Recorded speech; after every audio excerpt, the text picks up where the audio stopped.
All right, let's talk IELTS. If you're gearing up for the test, you know that some parts are just tougher than others. And today, we are going to tackle one of the big ones, the dreaded matching questions in the listening section. You know that feeling, right? Your eyes are darting between a list of names and a list of opinions, all while you're trying to follow a conversation that's moving way too fast. If your brain just kind of scrambles, trust me, you are not alone. This is a huge hurdle for so many people. But here is the good news. What if I told you there's one single, really powerful strategy that can completely change how you handle these questions?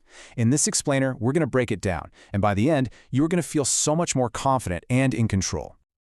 Okay, so before we jump into the solution, let's just quickly get on the same page about the problem. What is it that makes these matching questions so incredibly tricky? I mean, on the surface, it seems simple enough. You've got one list, let's say a few people's names, and you just have to connect them to another list, maybe what they think about something. Sounds easy in theory, right? But the reality is a lot harder. And here's exactly why they're so tough. First, it's just information overload. You're trying to read and listen at the exact same time. Second, and this is the real killer, the audio never uses the exact words you see written down. It's all about synonyms and paraphrasing. Then they throw in distractors to confuse you on purpose, and the answers are all jumbled up. It's basically a recipe for chaos. But we can beat that chaos. We're going to use a simple, repeatable strategy to cut through the noise. Think of this three-step process as your secret weapon, your key to success. Here it is. It's just 3 steps.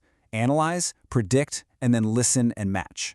First, you're not just going to passively read the lists. You're going to analyze them and pull out the keywords. Second, you stop being a passive listener and become an active predictor, thinking of synonyms before you even hear the audio. And finally, you tune your ears to listen only for those keywords and their paraphrases. Okay, theory is great, but let's make this real. It's time to put our 3-step strategy to the test and see how it works in a real-life example. So picture this. You open your test booklet and this is what you see. You've got 2 guests, Sarah and David, and 3 options for what they think about a new park. You know the audio's about to start. You've got maybe 30 seconds. What do? You jump straight into step 1, analyze. You don't have time to memorize every single word, so instead, you hunt for the key words, the words that really hold the unique meaning of each choice. You have to be fast and efficient here.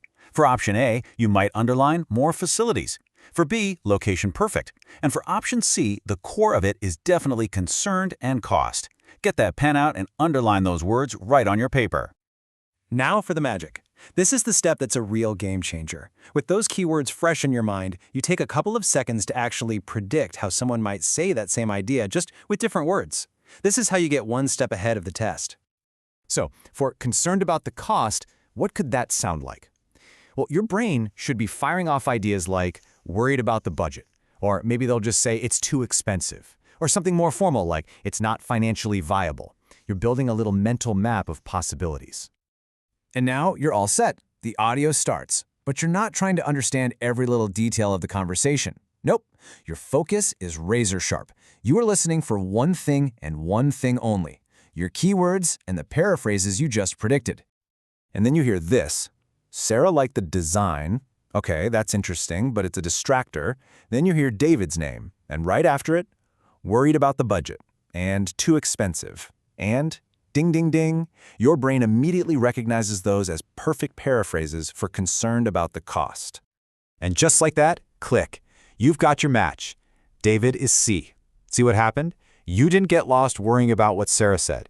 You listened with a specific purpose, you caught the paraphrase, and you marked your answer with total confidence. That's the power of this strategy. So let's wrap this up and make sure this strategy is locked in for test day. This is your clear path to a higher score. Here it is again, your simple action plan. Before the audio starts, you analyze for keywords. In those last few seconds, you predict paraphrases.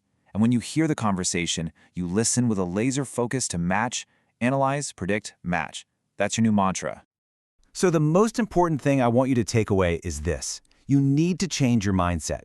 You are not a passive sponge trying to soak up every single word. You are an active hunter, listening strategically for very specific clues. This shift makes all the difference. By turning this chaotic, overwhelming task into a clear 3-step process, you take back all the control. So the next time you see one of these questions on your test, you're not going to feel that panic. You're going to have a plan. So, are you ready to face it with confidence?